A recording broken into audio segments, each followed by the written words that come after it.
এখন আমি difference ইন্ট্রাফ্যাসেট phase relation সম্পর্কে আলোচনা করছি। ডিফারেন্স ইন্ট্রাফ্যাসেট ফেজ রিলেশন তৈরি করতে গিয়ে আমি যে টাইটেলটা নিয়েছি সেটা প্রথমে বলি, difference between adult education and university education. Difference between adult education and university education. এইখানে তাহলে এই যে আমরা দুটো ফ্যাসেট পেয়েছি বা আইসোলেট পেয়েছি, একটা হচ্ছে অ্যাডাল্ট এডুকেশন, একটা হচ্ছে ইউনিভার্সিটি এডুকেশন। তাহলে এটা এই ব্যাপারটা মেন ক্লাসটা কি আছে, কার আন্ডারে এই ফ্যাসেট, মানে কোন বর্গে কোন ক্যাটাগরি, ক্যাটাগরি এখানে এডুকেশন।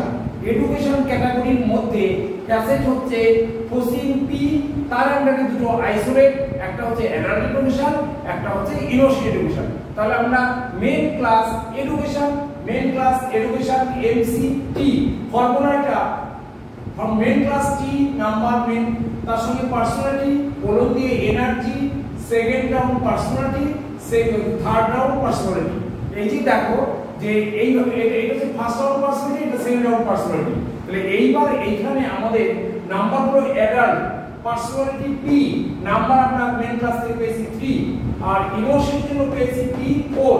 এবার এর মাঝখানে যে আমাদের যে পাঁচটা জেনারেল ন্যাচারাল রিলেশন আছে, যে জেনারেল বায়াস ডিফারেন্স, সেই ডিফারেন্স অনুযায়ী আমরা জিরোটা ফিক্সড, তার সঙ্গে যে নাম্বারটা পেয়েছি এন, আমরা ইন্ট্রাফ্যাসেট ফেজ রিলেশনের ক্ষেত্রে যেটা ডিফারেন্স তার জন্য নাম্বার আছে স্মল n, তার আগে আমরা জিরো, জিরোটা ফিক্স, তাহলে 0n।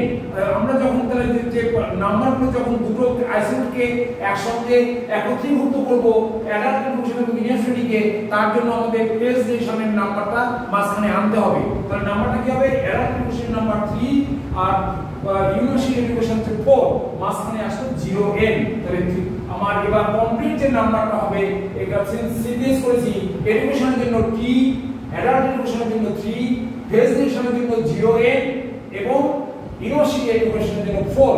So therefore the class number is T30N4. Okay.